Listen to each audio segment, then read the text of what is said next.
أعوذ بالله من الشيطان الرجيم بسم الله الرحمن الرحيم بسم الله وكفى والصلاة والسلام على نبي المصطفى وعلى آله وصحبه أهل الوفا.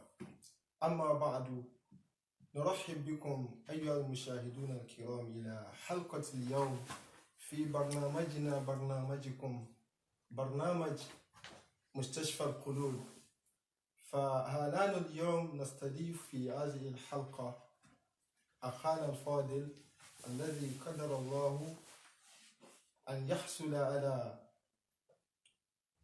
ماستر في هذا الشهر الجاري، ونسأل الله سبحانه وتعالى أن ييسر له ما تبقى من مراحله التعليمية.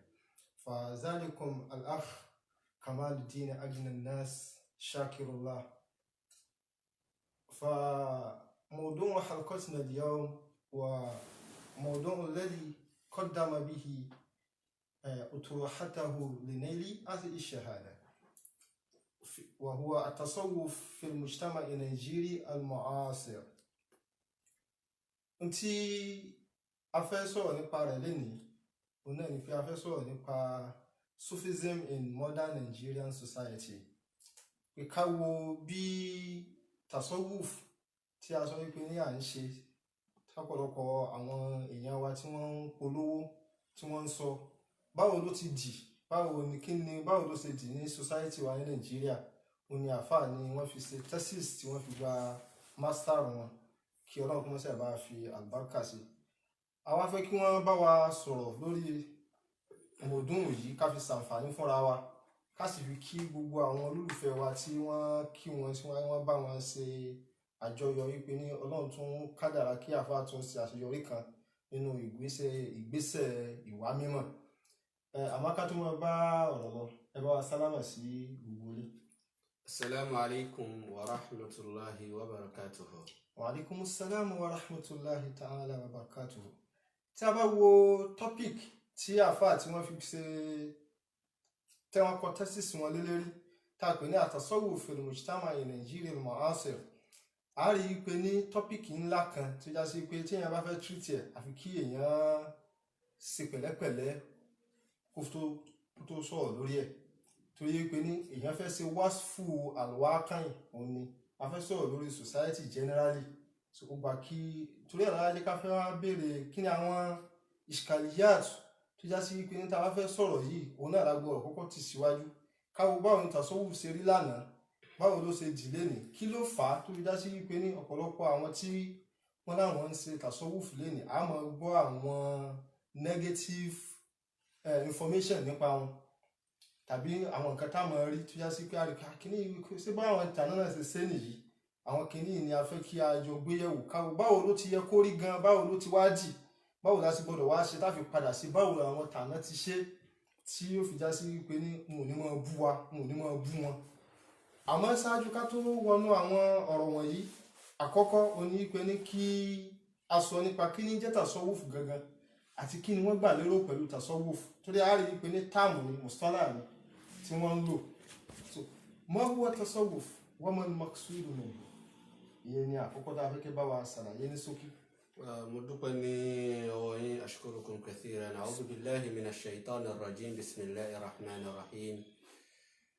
Wa sallallahu ala sayyidina wa maulana Muhammadin wa ala alihi wa sahbihi wa sallama tasliman. Allahumma salli ala sayyidina Muhammadin tibbil qulubi wa dawaiha wa nuril absari wa shifaiha wa ala alihi wa sahbihi wa sallama tasliman. Ìbéèrè tí ẹ béèrè, ó ní àwọn dàwáfẹ́, àwọn nǹkan tí ó tì mí kó tó di pé tọ́pìkì náà ni mo náwó mú nígbà tí a wo báwo ni Islam ṣe dà láwùjọ wa ní Nàìjíríà. Ọ̀rọ̀ tí máa pa ní lẹ́kún ni, tó ṣe pé ó dàbí ìbéèrè, ó dàbí ẹsẹ̀ orin kan tí àfáà fi ń béèrè pé wa alamani wa alama kulla hurrin su'alu dahri aina al-muslimun.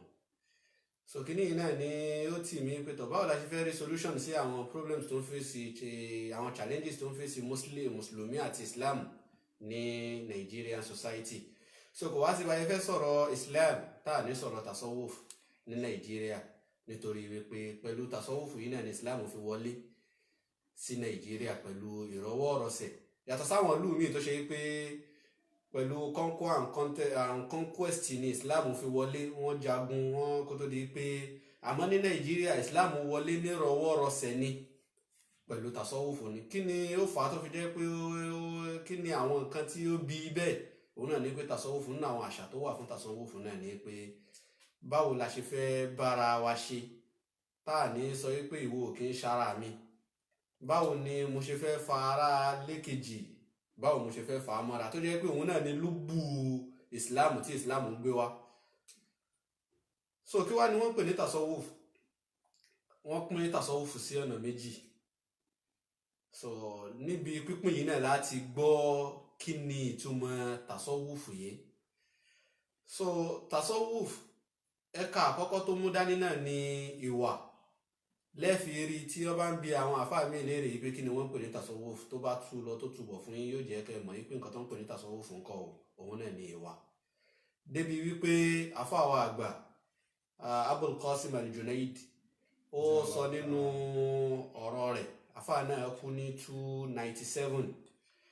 Nígbà tí wọ́n bi àfáà léèrè pé kí ni wọ́n pè ní tasawufu, ó ní àtasawufu òun náà ni al-akhlaq.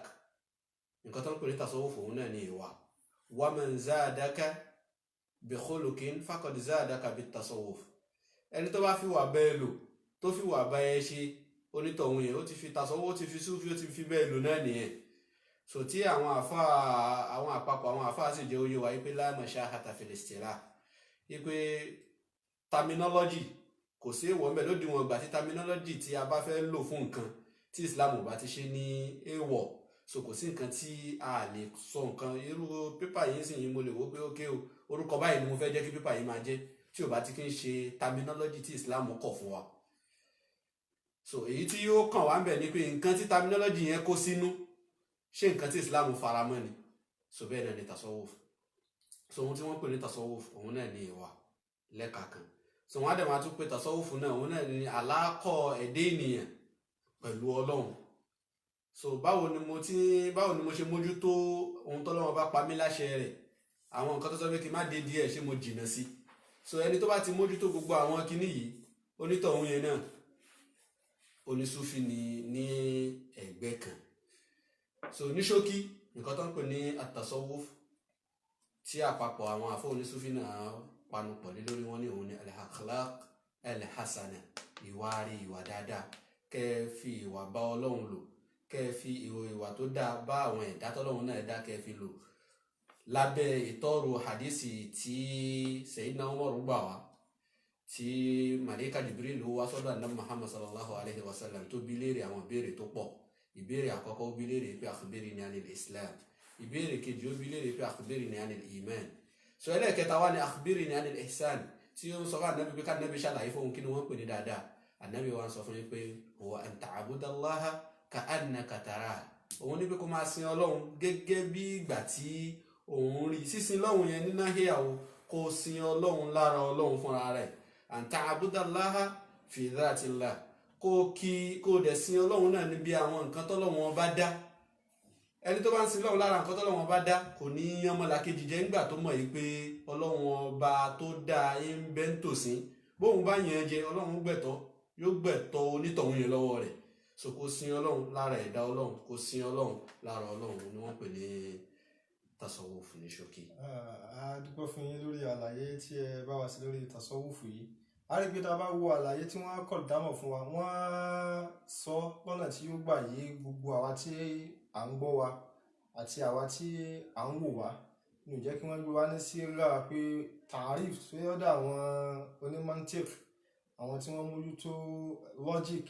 So ó ní àwọn ṣubú tí wọ́n gbé kalẹ̀ fún tá a fẹ́ define kan definition bó ti gbọ́ rí, but àlàyé rẹ̀ ni wọ́n ti sọ fún wa kó lè yé wa ó nìyẹn. A rí i pé ní ibi tí wọ́n dúró sí, òun náà ni ọ̀pọ̀lọpọ̀ àwọn àfáà ni wọ́n máa lórí dá sí pé tá a bá wo ìlú wa lápèjúwe, a rí i pé ní sùlàsíyà ó wà fún wa ń bẹ̀, fil aqida wa fil fiqh wa fi tasawuf. Gẹ́gẹ́ bí àfáà Ibn Ashir yóò ti ṣàlàyé rẹ̀ pé ní في عقد الأشعري وفقه المالك وفي طريقة الجنيد السالك tó já sí pé suluk tí wọ́n fi ṣàlàyé rẹ̀ fún akhlaqiyatul islam ibẹ̀ ni wọ́n dúró sí kí làwọn ìwà tí islam fẹ́ ká wù nígbà tó bá já sí pé ní ibi àwọn ìwà yìí náà ni ìyẹn ni ó jẹ́ ká wá lọ síbi wípé ní òkè a ti mọ̀ wípé ní islam fẹ́ ká ṣe dáadáa síra wa ó fẹ́ ká ṣe dáadáa sí gbogbo tọ́lọ́run dá pẹ̀lú àwọn tó ti ṣàlàyé láwọn àyè kọ̀ọ̀kan tó káwá a sì wá fẹ́ sọ̀rọ̀ lórí tasawuf fil mujtama' Nigeria al-mu'asir in modern Nigerian society but ká tó wọbẹ̀ àfi ká kọ́kọ́ mọ̀ báwo ni tasawuf ṣe rí lánàá kó tó lásìkò tá a wà yìí torí tá a bá fẹ́ ṣe dìrásà àsìkò tá a wà yìí ìsìn ká fẹ́ study àsìkò yìí àfi kí kó já sí pé comparison study kó wà láàrin èní àtàná báwo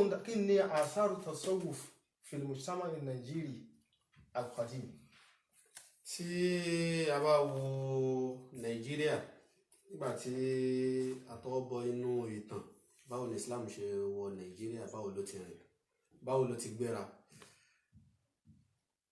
ní Nàìjíríà tasawufu wọ́n jẹ́ ó yé wa pé àkọ́kọ́ tọ̀ríkọ̀ ní tọ̀ríkọ̀ náà dẹ̀kẹ̀rẹ́ kíkan yẹn ní ṣókí torí tọ̀ríkọ̀ wà náà àwọn ìṣkàlìyà àti náà àwọn challenges tí àwọn èèyàn ò gbọ́ yí pé kí ló ń pè ní tọ̀ríkọ̀ lágbájá wọn ní tọ̀ríkọ̀ kọ̀dírí àṣọlọ́wọ́ ànábì ṣe ni nínú àwọn béèrè tẹ́lómi máa béèrè inú agbárí tọ̀dọ̀ tiẹ̀ so tọ̀ríkọ̀ ohun tí mo lè fi wé ní ṣókí nítòsí ó àfijọ́ ẹ̀ náà ó dàbí àwọn madhahib alfikihiyya ta ní lọ́dọ̀ àwọn onífíkìú ta ní mazhabi Imam Maliki mazhabi Imam Shafi'i mazhabi Imam Hanafi gbogbo àwọn mazahibu tí a níyẹn so tó ṣe pé àwọn àfáà yẹn náà ni àwọn lo mọ̀fòhùmù wọn mọ̀fàhímù táwọn náà gbọ́yé minal kitabi wa sunna bẹ́ẹ̀ náà ni a ṣe ní àwọn túrùkì yẹn náà ní inú babul ihsan bá ṣe ní inú babu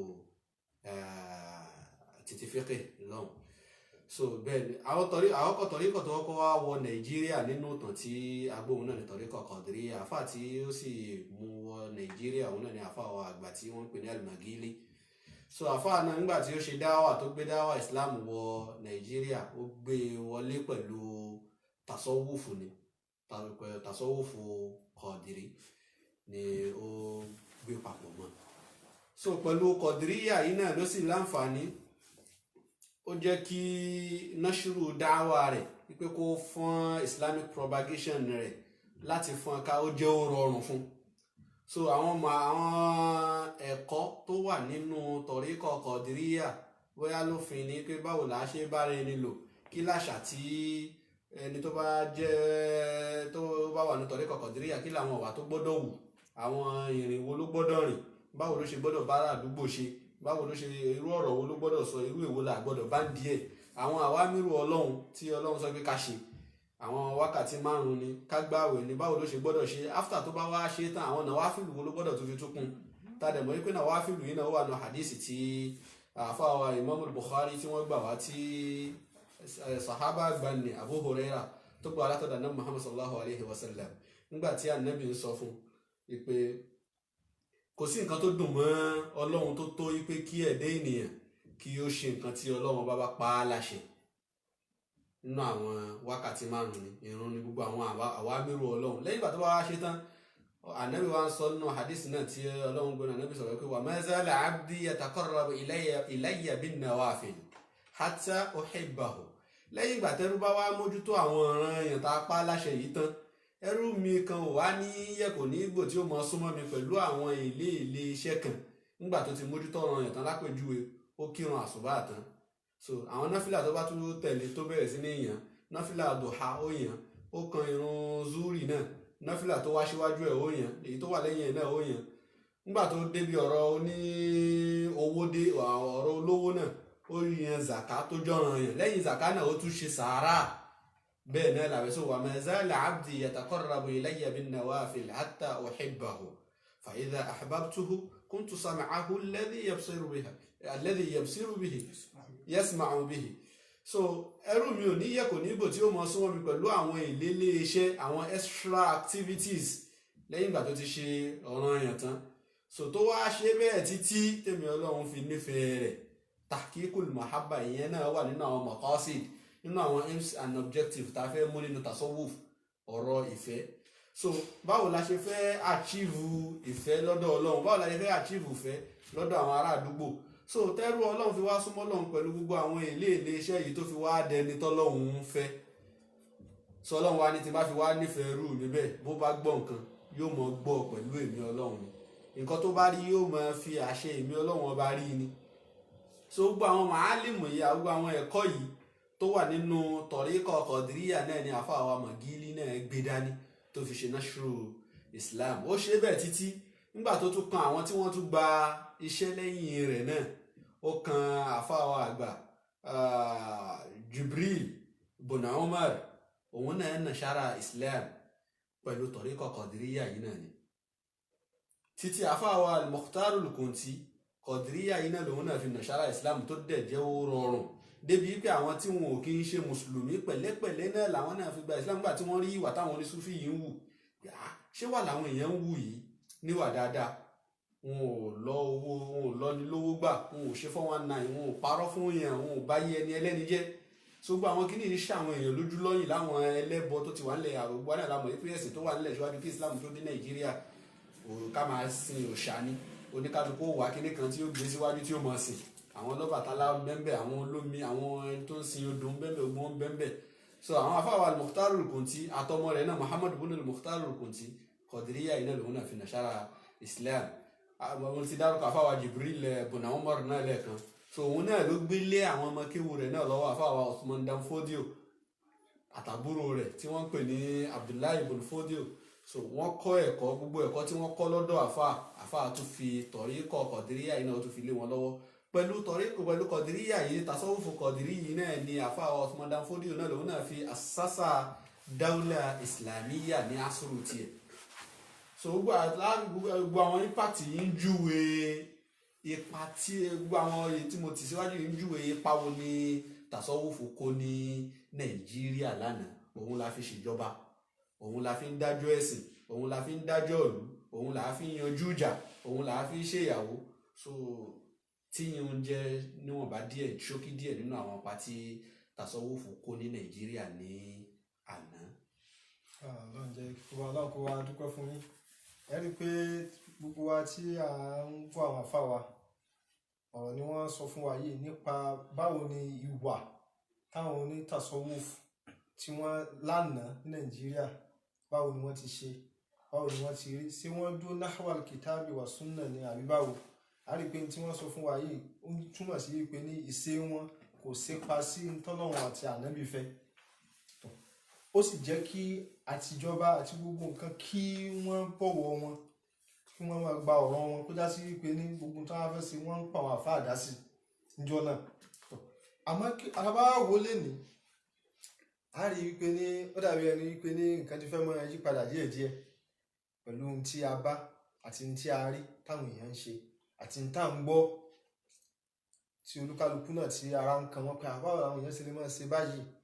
Kí wá ní tó fà á tó fi já sí pé ní kírímà tí tasawufu nìyẹn tó fà á tó fi já sí pé ní àwọn ẹlẹ́bọ olúkálukú wọn náà nítorí pé bá fà yìí ṣe ṣe wọn láìkẹ́ wọ́n gbà ìsìláàmù lára wọn tún láì sí pé bí wọ́n yọ̀dà. Kí ló fà á tó fi já sí pé lẹ́nìí a ti wá rí i pé ní nǹkan ti change, ó ti wá di pé ní àwọn àfáà ni wọ́n ń bú adórí social media ẹ̀ sìn àfẹ́lẹ́ yìí kíní kan ní tó wá dorí pé ní à ń sọ̀rọ̀ ń ṣe 419 ń ṣe kíní kan tábà sì jẹ́ pé tábà wo kíní yìí jù tábà wá wọn lọ́jù á rí i pé wọ́n ń fọ́ọ̀lù sí orí táwọn sọ̀rọ̀ lórí yìí tí wọ́n fi jáde pé ní ó ń kó àléébù bá orúkọ tí wọ́n gbé dání àti iṣẹ́ táwọn ẹni tàná ṣe. Kí ni tó fà á tó fi já sí pé ní kíní yìí ti yí padà tí ò sí lórí ojú ọ̀nà táwọn ẹni tàná tọ̀ wọ́n. Gbogbo ìbéèrè tí ẹ béèrè yìí mo fẹ́ lójú sínú básùmí yẹn pé ó wà lábẹ́ tọ́pìkì kan tí mo pè ní àwọn challenges tí ó ń fèsì tasawufu ní Nàìjíríà lóde òní. So òde òní tí mo dẹ̀ gbà lérò láti ìdajì 19th century sí àsìkò tá a wà yìí náà ló dàbẹ̀ ní pé ẹsẹ̀ tasawufu ní Nàìjíríà ó ti bẹ̀rẹ̀ sí ní mì. So kí làwọn nǹkan tó bí mo pín àwọn challenges yẹn sọ́nà méjì. Àwọn challenges kan wà tó ṣe pé láti inú ilé, láti indoor tasawuf àárín àwọn tó láwọn ṣe tasawuf. bẹ́ẹ̀ ni challenges yẹn ti dìde. So challenges tinú ilé yìí náà ló wá jágbódegbà fún challenges tìta tó padà wá láti ta. So challenges ti tinú ilé yẹn mo pín àwọn challenges yẹn mo pín sí bí ìsọ̀rí 5. So gbogbo àwọn challenges ti tinú ilé yẹn èyí tó ga jù nínú àwọn challenges náà ni ọ̀rọ̀ onímímọ̀. Tẹ́lẹ̀tẹ́lẹ̀ nínú àwọn foundation àwọn fundamentals tí àwọn onísúfí gbé kalẹ̀ ní pé ìwọ tó bá fẹ́ ṣe súfí o àkọ́kọ́ ìgbésẹ̀ tó kọ́kọ́ gbé náà ni pé kó wá mímọ̀. Tẹ́yìn náà dẹ̀ ń jẹ́ nínú àwọn àsáàsì Islam náà. Ẹ̀wọ̀n nígbà tó lọ́wọ́ náà bá sọ̀rọ̀ Ọlọ́run sọ nínú Al-Qur'an pé fa'arifuni Ọlọ́run sọ nínú hadithul kursi pé fa'arifuni qabla an ta'buduni. Ẹ mọ̀ ní ẹ dá mi mọ̀ síwájú kẹ́ tó sìn mí, because ẹni tó bá sin lọ́hun pẹ̀lú àìmọ̀ kan yóò mọ há sí àwọn lapses kọ̀ọ̀kan. So tó ń túmọ̀ sí pé Islam náà pè wá pé ìmọ̀ làkọ́kọ́. So a sì rí i pé ní àkọ́kọ́ mọ́sálà tí àwọn ní àkídà tí wọ́n tírìtì náà ọ̀rọ̀ mímọ̀ ọ̀rọ̀ bó láti fẹ́ mọ Ọlọ́run márífà náà ni wọ́n kọ́kọ́ sọ. So bẹ́ẹ̀ náà làwọn onísúfí náà àkọ́kọ́ ohun tí ẹni tó bá fẹ́ jó ní súfí òdodo tí ó kọ́kọ́ gbé nígbésẹ̀ òun náà ni ọ̀rọ̀ mímọ̀. Àmọ́ wá yani lẹ́nu wípé láyé àtọwọ́ parí 19th century títí dàsìkò yìí ara wọn kan tọ́jú àwọn alásáwọ̀ náà àwọn onísúfí tó ṣe pé wọ́n ṣòpin ìyà láàrin súfí àti mímọ̀. Bọ́ bá rò ní mímọ̀ kan wọ́n máa sọ pé eléyìí sọ ìrí ló mọ̀ kò mọ àkíkọ̀. So 19th century yẹn ń túmọ̀ ọwọ́ láti 18 ọwọ́ parí bẹ́ẹ̀ ni ọwọ́ parí 1850 wálẹ̀ àmọ́ ó wá worst yẹn ní inú 19th yẹn 19 gbogbo láti 1900 ní wálẹ̀ wá báyìí ó worst ká tó wá sọ pé àsìkò tá a wà yìí.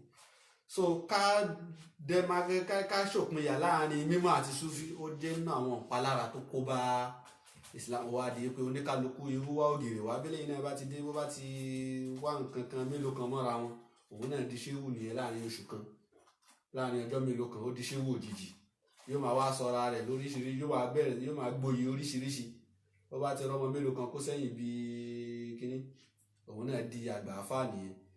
So tó dẹ̀ jẹ́ pé àfà wa Ibn al-Qayyim ó sọ̀rọ̀ lórí irú àárín yìí ipò yanilẹ́nu lásìkò tiẹ̀ lọ́hùn òun dẹ̀ ṣẹ̀mí ní kọ́rùnù 9 tí ó ń sọ lọ́dọ̀ tiẹ̀ ọwọ́ parí kọ́rùnù 8 sí 9 ní sọ nínú tírà rẹ̀ tó pè ní Madariju Salikin ó ń sọ bẹ́ẹ̀ pé ó yanilẹ́nu pé nínú àwọn onísúfí tá a rí lónìí pé a rí ọ̀pọ̀lọpọ̀ wọn bọ́ bá sọ fẹ́ lómi inú wọn pé ẹ wá mímọ̀ iṣẹ́ ẹ̀ ní lọ kọ́ mímọ̀ lọ́dọ̀ àfa wa Abdulrazak àfa tó ń pè ní Abdulrazak yẹn náà àwọn àgbà àfa òní hadithi ni tó ṣe pé ẹ̀kọ́ yìí òun làfa àgbà lásìkò tiẹ̀ ó ṣe tíra kan tó ń pè ní Musannaf Abdulrazak.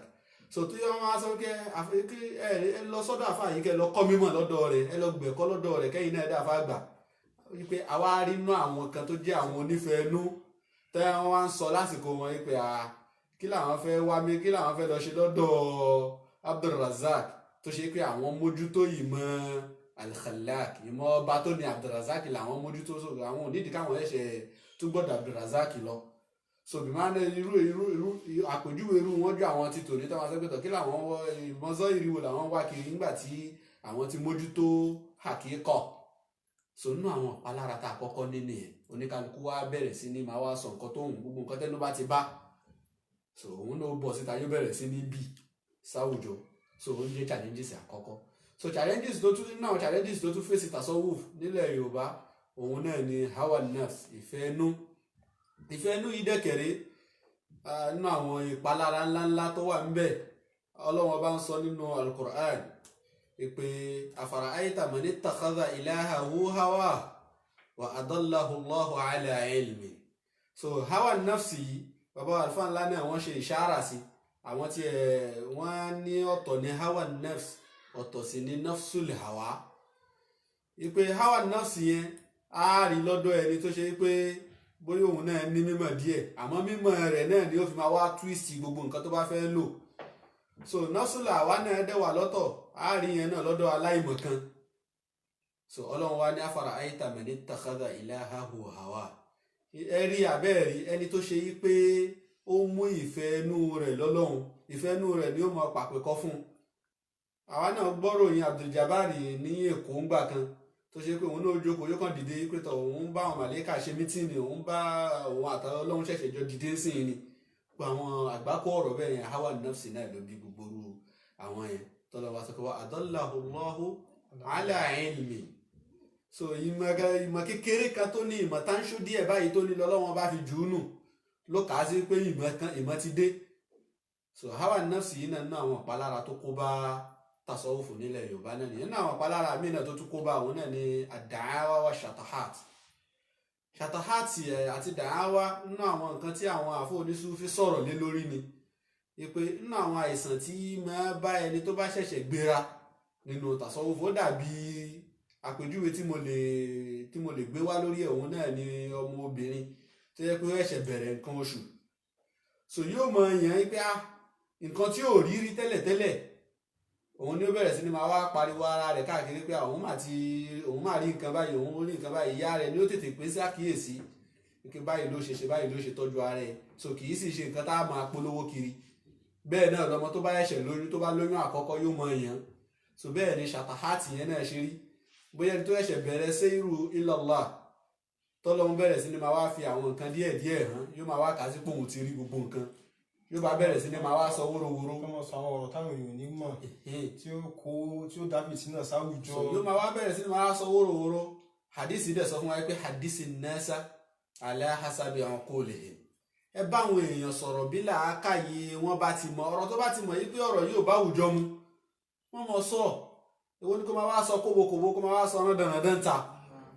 so àwọn àfọ onísúfí ńgbà tí wọ́n ń ṣe tàrífù dáwà àti ṣàtàhátì yẹn wọ́n ní ru'unatun fi nafs, wọ́n ní àìsàn kan ni tó ṣe pé ń bẹ nínú ẹ̀mí.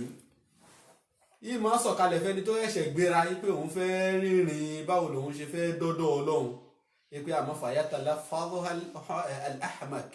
àwọn òmùgọ̀ àárín wọn dìdìrín àárín wọn ni ó bẹ̀rẹ̀ sí ni máa wá sọ ọ́ síta, òun ni ó máa wá polówó kiri, òun ni ó máa wá bì kiri ìlú. so nínú àwọn àdánwò tó bá tasawufu nìyẹn. so kí n dá dúró bẹ́ẹ̀ nítorí àsìkò. tọ́ a dúpẹ́ lọ́wọ́ yín pẹ̀lú àwọn tí ẹ kọ̀ dámọ̀ fún wa yìí ní n tó kó bá tasawufu tàbí àwọn tí wọ́n láwọn ń ṣe tasawufu ní society wa, àwọn nǹkan tí ó já sí pé ló dín wọn kù, àìnímọ̀ àbí ẹni tó nínà kí wọ́n má tó. a rí i pé kìíní tá bá sì wo àwọn tí ọ̀pọ̀lọpọ̀ sọ pé ní àwọn ṣéwù tí wọ́n máa dárúkọ, ẹ rí i pé àwọn ṣéwù yẹn wọn ò ṣe aláìmọ̀ kan. so kí ló wá dé tí wọn ò lè amúlétì wọn kó já níbi mímọ̀ yẹn. so ó dàbí pé olúkálukú báwo ni orí òkèlè ó ṣe pọ́n olúkálukú ń wá káàkiri. kìíní ni ó dá wàhálà alẹ́ ònìyẹn ìfẹ́ nú àmì mo tó báyìí mo lè ṣe báyìí mo lè kò sí tí ìrí kò ní kí ara ti tó nǹkan nìkan. gbogbo àwọn kìíní wọ̀nyí àìsàn sí ni wọ́n sọ fún wa pé wọ́n náà tún fi nọ́ọ̀sì yatalaffazu al-ahmaku minhum. so kí a gbìyànjú ká jìnà sí ọ̀rọ̀ Ibn Qayyim tí wọ́n sọ fún wa pé ní a máa tọ́ka àwọn èèyàn pé ní olúkálukú yẹn lọ ka tírà inú àwọn tí wọ́n tọ́ka fún wa Musannaf Abdurrazzaq tó inú àwọn tírà tí yóò gbọdọ̀ mọ́kà ni tírà hadith, inú àwọn tabi'in òun ni inú àwọn tírà tí wọ́n kọ́kọ́ ṣe lórí hadith òun ni Abdurrazzaq yìí náà wà. so àwọn tírà tá a gbọdọ̀ kanú ká lọ wo hadith aka al-Qur'an abọ́ sínú sunna nabi kí ni tá nabi sọ kí ni tọ́lọ́run fẹ́ àwọn kìíní ni yóò mọ gáìdì wa lórí ìṣe wa àtọ̀rọ̀ tá a fẹ́ sọ. tá a bá ti padà síbẹ̀ yẹn yóò kó wàhálà bá wa. àfáà tó ní tariqatul fadli wa ridha mu'assasatun ala al-kitabi wa sunnah. yóò wá dàbí ẹni pé ní kìíní yìí à ń wí ni wọn ò tọ́ bá pọ̀ rẹ̀ bákíyà tatbiq. a ti gbọ́ pé òkè a ní kìíní yìí ó ṣe dédé al-kitab àti sunnah but ń tawárí táwọn èèyàn ń ṣe á rí i pé ń takò kò dúró lórí àwọn tasawufu nìkan. ọ̀pọ̀lọpọ̀ àwọn mùsùlùmí náà lu ọ̀rọ̀ ọlọ́mọ gbogbo kìíní yẹn kọ́lọ́n kó ṣàánú wa. tó nígbà tá a ti wá mọ àwọn challenges tí à ń face kí wá ní tí yóò jẹ́ hulul àti advice tí a fún àwa ọ̀dọ́ nìsín torí pé ní àwa ni mustaqbal ṣùgbọ́n youth ìlú kọ̀ọ̀kan àbí society kọ̀ọ̀kan àwọn ni future ìlú yẹn báwo ni wọ́n ti gbọ́dọ̀ rìn tí àwọn náà fún ní kó sínú áfúwà yìí mọ́, torí pé ní pírọ́blẹ́mù ti wà lẹ́nu fáírọ́ọ̀sì nìyẹn. Báwo làwọn òsè tó ní kó fáírọ́ọ̀sì yẹn mọ́, tàbí ẹni tí fáírọ́ọ̀sì yẹn ti wà lára ẹ̀ tó ka ìdájí òun náà lọ jòkó di ṣéwù, òun náà òun kó àwọn èèyàn kiri, òun rọ̀ bá wọn, òun náà yóò jòkó lórí chair báyìí. Ẹ̀kọ́dẹ̀ ẹlòmíì ò mọ̀ sọ kí ló ń fẹ́ fi kéwù ṣe, òun ti lówó, gbogbo àwọn tó ń kó káàkiri yìí wọ́n yá mọ kéwù, owó ló ń fi ń kọ̀ǹtró wọn. Ṣé ẹ̀ pé gbogbo kíní àti yìí pé ní fáírọ́ọ̀sì yẹn ti wà ńlẹ̀, gbogbo àwọn tó náà sọ yẹn fún àná òkà ẹ̀jẹ̀ káwọn lọ wówó ká fi mímọ́ lẹ̀, so bí kíní ò sì máa kọ̀ǹtínú. So kí ni advice tẹ́ fẹ́ fún wa àwọn tí wọ́n jẹ́ ọ̀dọ́, tó já sí pé gbogbo àwọn tí wọ́n ń gbọ́ wa àtàwọn tí ó padà tún mọ́ gbọ́ wa, tí a fi ṣàǹfààní níbẹ̀, tí a fi ní kó sínú irú àwọn nǹkan wọ̀nyí. Ó ṣe púpọ̀. Mo lérò pé àkọ́kọ́ ìgbésẹ̀ òun náà ni èyí tá a pè ní mushkila tó ga jù, challenges tí ó ga jù nínú gbogbo àwọn challenges yẹn. A ní èyí tó ga jù nínú challenges náà ni ọ̀rọ̀ onímímọ̀. So tí ọ̀pọ̀lọpọ̀ àwọn alásáwọ̀ tí wọ́n sáwọ̀ súfì tí wọ́n jàrádà tasawufu kúrò lára àmọ́, wọ́n jàrádà àmọ́ kúrò lára tasawufu, pé ìmọ̀ ń lọ lọ́tọ̀ ní súfì náà ń lọ lọ́tọ̀. So àkọ́kọ́ ìgbésẹ̀ tí mo lérò pé ó yẹ ká gbé lásìkò yìí òun náà ní pé ká kọ́kọ́ gbìyànjú báwo ni a ṣe fẹ́ wá mímọ̀. So ẹni tí tá bá fẹ́ pè ní onísúfì tá fẹ́ tì síwájú, ká kọ́kọ́ yẹ̀ wò ṣé ìmọ̀ rẹ̀ gbé, ṣé léyìí, ṣé tọ́rọ̀ ẹ̀sìn bá délẹ̀ ṣó lè yanjú ọ̀rọ̀ ẹ̀sìn. àìmọye àfáà ló wà lọ́dọ̀ wa tó yẹ pé ẹ mọ̀ wò pé ṣé wùlẹ̀ nìyí, ẹ gbé mọ́sálà fìkìyà kankalẹ̀ yìí pé tọ̀ wá dá ọ̀rọ̀ ẹ̀sìn ló délẹ̀ yìí, mọ̀ wò pé ìwọ yìí sì ń pera rẹ láàfà torí Ọlọ́run. So ọ̀rọ̀ mímọ̀ ṣe pàtàkì. Nínú àwọn ìṣáàrà tí mo sọ́njú òní yìí, tí nígbà tí mo ń kí àwọn àfáà wa nílẹ̀ Yorùbá pé nínú àwọn àfáà tó yẹ ká kí jù, àfáà wa Àgbàṣọlá Gbẹrú tí wọ́n jẹ́ mùdírù Darul Kitabi wa Sunnah, lórí irú pa pé báwo ni wọ́n ṣe fẹ́ bá wa ṣàtúnṣe gbogbo irú kíní yìí. Bàbá Shehu Shazili rahimahullah, nígbà tí wọ́n lọ, ọmọ wọn kọ̀ láti jẹ́ kí ọmọ wọn gorí khilafa bàbá rẹ̀, àfi kí ó kónà sí ìbù tí kókónà sí ìbù tó ṣe pé yóò tó yanjú ọ̀rọ̀.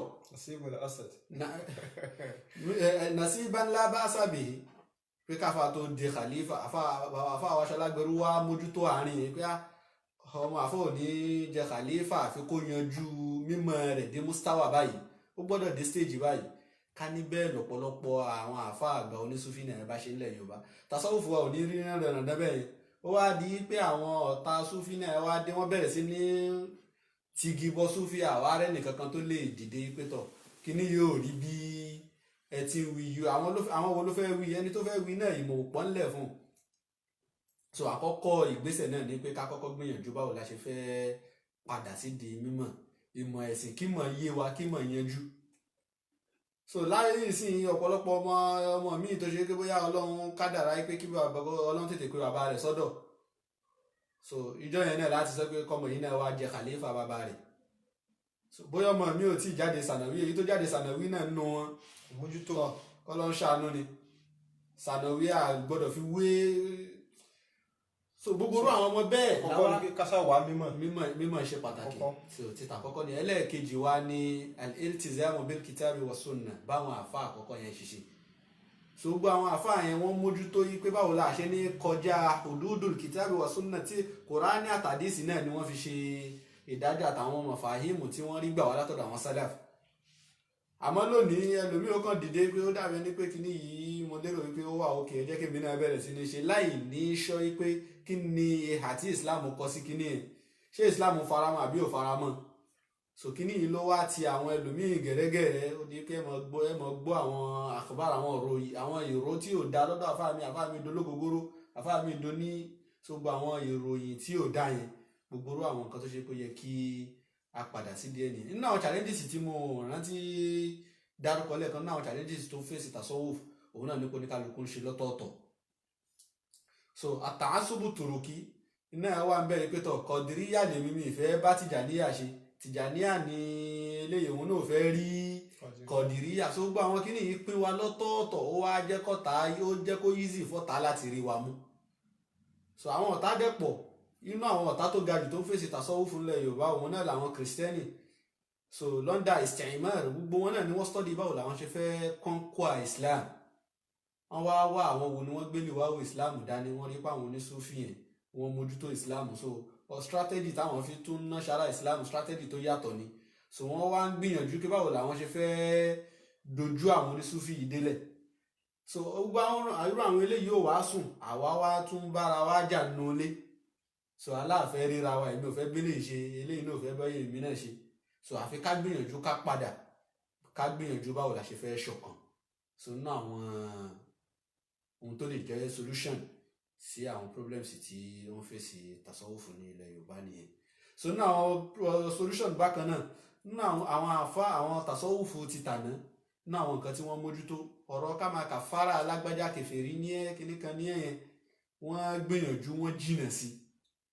So torí pé àkàtàrí àwọn èyí tó pọ̀ jù nù wọn àṣàyíra náà ni wọ́n nu mọ́síábù àkídà àwọn gẹ́gẹ́ bẹ́ẹ̀ ṣe ìṣàrà sílẹ̀ kan táfàwà Ibn Ashur náà tí ó sọ̀rọ̀ lórí ẹ̀, tí ó sọ pé fi akídìlẹ̀ àṣàárí wà fi kíhì Málíkì wà fi tariqatil Junayd as-Saliki. So nínú àwọn thawabi tí náà fundamentals àwọn àṣàyíra tí wọ́n mójútó ọ̀rọ̀ alákìídà, òun náà ni adamu takfiri ahlil qibla. Ipe àgbọ̀ ẹni tá a bá ti mọ̀ wípé eléyìí ò mùsùlùmí ni àjọ ń kírun, so èyí yóò mú àṣìṣe tó bá ṣe àyàbáwí ni a ní torí ẹ̀ sọ pé kèfèrí ni. So ká máa wá kàfàrà èèyàn yẹn nínú àwọn àdánwò tó ga jù tó fèsì mùsùlùmí lódìdí, ká má sọ pé ní Sufi nìkan, tó fèsì mùsùlùmí lódìdí Nàìjíríà ni. Àfáwà àgbà mufti Nàìjíríà, àfáwà Sheikh Ibrahim Salih, wọ́n ṣe tírà kan lórí kọ̀díyà yìí tí wọ́n pè ní at-takfir akhtaru bid'atin tuhaddidu al-wahdata was-salam fi al-mujtama' wahdata bayna al-muslimina fi Nàìjíríà. Ipe ká máa kàfàrà àwọn èèyàn yẹn nínú àwọn challenges tó léwu jù tó ń fèsì mùsùlùmí, tó ṣe pé ó ń pín wa lọ́tọ̀ọ̀tọ̀, ó dẹ̀ tún ń fèsì àlàáfíà láwùjọ mùsùlùmí ní Nàìjíríà. So ká gbìyànjú ká jìnà sí kíkàfàrà àwọn èèyàn. So nínú àwọn ohun tí mo lérò yìí pé ó lè súnmọ́ kó jẹ́ solution láti lè solve problem tasawuf. So káwọn afáà náà kí wọ́n dẹ̀ wòye, kí wọ́n pera wọn jọ. So a nídìí ká máa ṣe conference, so tí a fi máa pa àwọn èèyàn jọ káwọn problems wo ló fèsì tasawuf, báwo la ṣe fẹ́ solve ẹ̀. So a nídìí àwọn conference tó máa jẹ́ conference èlèmí, kò kí ṣe conference ká kàn máa wá pàtàn láwọn ọ̀tàn, àwọn ká pàtàn náà kì í ṣe pé kò dáa. So ìtàn náà ó nípa tóun náà kó nínú Islam, àmọ́ àwọn ọ̀tàn tá a mọ̀ yí pé kò sáǹfààní kankan tó fẹ́ kó bá àwùjọ mùsùlùmí. So a nídìí gbogbo àwọn yẹn solution, àwọn ọ̀tàn tí ó jẹ́ solution àbáwọn solution míì tí ó solve àwọn problems wa ní Nàìjíríà, àwọn nǹkan tí a nídìí nìyẹn. A dúpẹ́ fún yín púpọ̀. A rí i pé ọ̀rọ̀ ni wọ́n ti bá wa sọ yìí, àwọn ìṣòro tá ní challenges tí a ń face, èyí tí ó ga jù ń bẹ̀ ní pé ní ìmọ̀ wa ò tó, ìmọ̀ wa lẹ ní mímọ̀ tó. Mo gbọ́ debate kan wọ́n ní wọ́n ṣe àjùfọ́ra wa lórúkọ lọ́ọ̀tọ̀, àwọn kan lálùsúnà, àwọn kan ní alùtàsọ́wọ́fù, àwọn kan lálùkíní kan lọ́ọ̀tọ̀. Wọ́n fẹ́ ṣe debate láàrin alùsúnà àti alùtàsọ́wọ́fù. Ìgbà tí wọ́n pè yàn nínú àwọn tí wọ́n pè ní alùsúnà, orúkọ yẹn náà àwọn kan bá yín yá o. So alùsúnà ni wá, torí tá a bá fẹ́ sọ̀rọ̀ sàlàfíyà lọ́dọ̀ àwọn àfà, wọ́n ti treat ẹ̀, terminology yẹn ó kó olúkálukú sínú. So kò í ṣe fíhà lónìí, umma lónìí, kò sí pé bí àwọn society kan, àwọn ìjọ kan ní wọ́n ní Islam àwọn aládìjọ ní. So but nígbà tá a ti pín ṣá, ní tèmi fẹ́ sọ nù. So àwọn ẹni a pè ẹni tó sì ní doctorate nínú ẹni tó pè ní alùsúnà, àwọn fírikọ̀ tó pè ní alùsúnà. Ìgbà tí wọ́n wá pè ẹni tó pè ní tẹ́ńtà sọ́wọ́fù kò ní ìdájí. Ẹ dákun, irú debate wo lè fẹ́ kó wáyé láàrin ẹni tí ó ti kọ́ mímọ̀ débi pé ó ti gba doctorate àti ẹni tí ò kọ́ mímọ̀ rárá? So ìmọ̀ wa wọ́n padà sí pèlè ra wọn, kò sí nǹkan kan. So kíní yìí ká lọ wá mímọ̀, lúkàlùkù lọ wá mímọ̀, ká máa halẹ̀ káàkiri àdúgbò, àwọn ọba ẹ̀sìn wà sí kan láti gba tọ́rọ́kọ́bọ̀, ìyẹn kọ́ la need. Èkejì ń bẹ tí wọ́n ló sọ fún wa, al-audatu ila al-kitabi wa sunnah. Gbogbo ń dáwà fẹ́ ṣe, ẹ má jẹ́ kí a kó lórí bọ́lọ̀ ti fẹ́. Eléyìí ó núktọ̀ tó wà muhimma ni, àti onítàsọ́wùfù ni o, àti onísálàfí ni o, àti gbórúkọ tó lókàlùkù wa tá a bẹ̀rẹ̀ sí ní fúnra wa tá à ń ha orúkọ léra lọ́wọ́ gbígbà tó já sí pé ní àfìgbòhun báńkì àbí àfìwà àlìjánnà. so ká padà sí bí al-kitab wa sunnah ṣe fẹ́ so ó nìyẹn níṣẹ́ adamu takfir alẹ́ kíbla so ohun tí ń tún wàhálà rẹ bẹ́sẹ̀ pọ̀ ṣọlá ẹni tó kọjú sálẹ̀ kan tó ní kèfèrí nìwọ ìmọ̀ tí ẹ̀ náà tó nǹkan pé kò yọ kó ń sọ̀rọ̀ ìpè ní tóun ò bá ti jẹ́ kèfèrí ajá sí pé òun ní kèfèrí gẹ́gẹ́ bá ànábì ti sọ òun náà ó sọ pé kèfèrí nìwọ náà padà so ìgbà táwọn afáà méjì jọ pera wọn ní kèfèrí àwọn ọmọlẹ́yìn wọn náà mọ̀ jà ṣẹ́ni báyìí dáhùn sáyẹ́tì wò so gbogbo kìíní ìyẹn jẹ́ ká gbìyànjú láti lò kí ọlọ́run kó má ṣàfi ṣe wá láǹfààní a dúpẹ́ fún yín ní orí pé a pè yín ẹ sì dá wa lóhùn ọlọ́run bá a san yín lẹ́san lóore èyí tí ọlọ́run ní kí a yanjú níjó ní tí a parí masters wa tí a ń palẹ̀ mọ́ pé a fẹ́ fún doctora àti gbogbo wa náà ọlọ́run kó má ṣàfi wà fápọ̀ gbogbo wa ìbáraka wa ọlọ́run اللهم ثبت قلوبنا على دينك واصرفها إلى دينك أيضا السلام عليكم ورحمة الله تعالى وبركاته. وعليكم السلام ورحمة الله وبركاته.